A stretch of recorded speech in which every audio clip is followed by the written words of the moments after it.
Le GEPAN, c'est le groupement d'études des phénomènes aérospatiaux non identifiés, un groupement très sérieux qui dépend du Centre national des études spatiales. Ce GEPAN donc vient de publier un rapport concernant l'atterrissage d'un OVNI à Trans-en-Provence dans le Var, un atterrissage survenu au début de l'année 81. Pour la première fois, le GEPAN reconnaît qu'il s'est passé quelque chose d'insolite et il évoque même, je cite, un phénomène de grande ampleur d'origine inconnue.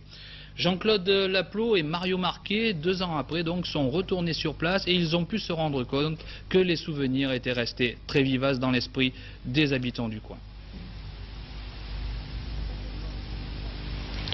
Les événements dont parle le GEPAN se sont produits près de Trans-en-Provence le 8 janvier 1981.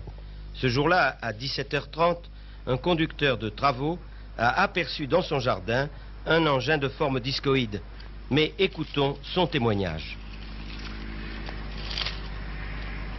C'était un jeudi, là. Un jeudi, le mois de janvier, le 8, là, c'était là, vers 5 heures. Quand je l'ai vu, moi, qu'il est en train de bricoler, là. Oh, je dis quand même, des fois, hein, ça fait pas quoi. Quand je l'ai vu arriver, pratiquement, je ne l'ai pas vu tout à fait arriver. Voilà. Enfin, je l'ai vu arriver, mais enfin, je ne l'ai pas noté, enfin, ça que c'était exactement. Alors, comment était cet engin? Ben, l'engin, c'était un engin, una forma, come 2 assiette, c'est-à-dire... Comme une soucoupe. L'una sull'altra, va, un engin come ça, là, c'était 2,50 m là, sur 3 mètres, il fait environ le chose, là, le diamètre. De quelle couleur était-il? Plomb, mat, là. Il n'y avait pas d'insigne, de marque Non, dessus? il n'avait rien du tout, là. C'est una soucoupe, hein, si on l'avait appelé. Hein. Dès le lendemain, le 9 janvier, les gendarmes de Draguignan sont sur le terrain pour constater. Est-ce que vous avez souvent à constater des affaires de ce genre? Non, c'est relativement rare quand même. Bon, c'est la seule affaire qui s'est produite depuis pas mal d'années ici, sur ma circonscription de Draguignan. Alors, quelles sont les constatations que vous avez pu faire? Nous avons essentiellement constaté les traces qui étaient au sol et qui nous ont laissé supposer qu'un objet s'était réellement posé sur le sol. Et puis après, nous avons fait des prélèvements de l'herbe qui était légèrement écrasée et que nous avons envoyé en laboratoire. C'est donc le rôle que vous avez à jouer, c'est de constater surtout. C'est cela, essentiellement pour nous, c'est de constater, absolument pas d'interpréter, mais simplement de constater les traces que nous pouvons relever au sol. 6 laboratoires ont décelé la présence de sodium, de titane et de magnésium. Les analyses ont révélé que le sol a été soumis à un échauffement de 600 degrés.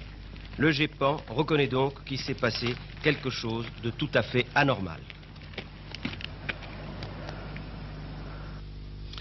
Alors Jacques Moreau, vous êtes bien connu dans les milieux audiovisuels, mais vous êtes aussi l'un des spécialistes de ces questions. Vous avez été à l'époque sur place à Trans-en-Provence. Alors que faut-il penser de ce rapport? Vous étonne-t-il, vous, par exemple? Non, ce qui m'étonne, c'est qu'on attend de janvier 84 pour parler de quelque chose qui s'est produit en janvier 81. Peut-être que cela donne un petit peu plus de sérieux à ce rapport, il a été bien étudié. Non, moi le rapport, et c'est un rapport qui n'a pas été occulté, je vous le garantis, officiel, apparu en septembre 81, avec tous les détails, les photos. Bon, cela dit, je suis ravi et je serai toujours ravi qu'on parle de ces phénomènes ovnis, car on n'en parle jamais assez. Trop souvent, on escamote les choses. Vous savez, il s'en produit sans arrêt des histoires d'ovnis. Notamment dans notre région? Notamment dans notre région. Et puisque nous sommes dans notre région, je me souviens, entre autres, quand j'ai fait de nombreuses observations au sol avec mon ami et complice Guittarade, je me souviens d'une observation que nous avions faite à Brasse, également dans le Var, où tout de même la Terre était vitrifiée sur 30 cm de profondeur. Et cette vitrification de la Terre correspondait à une telle température qu'on ne pouvait pas envisager qu'un engin connu l'ait provoqué. Alors, si vous voulez, tant qu'à faire un scoop, on ne prend peut-être pas le meilleur cas.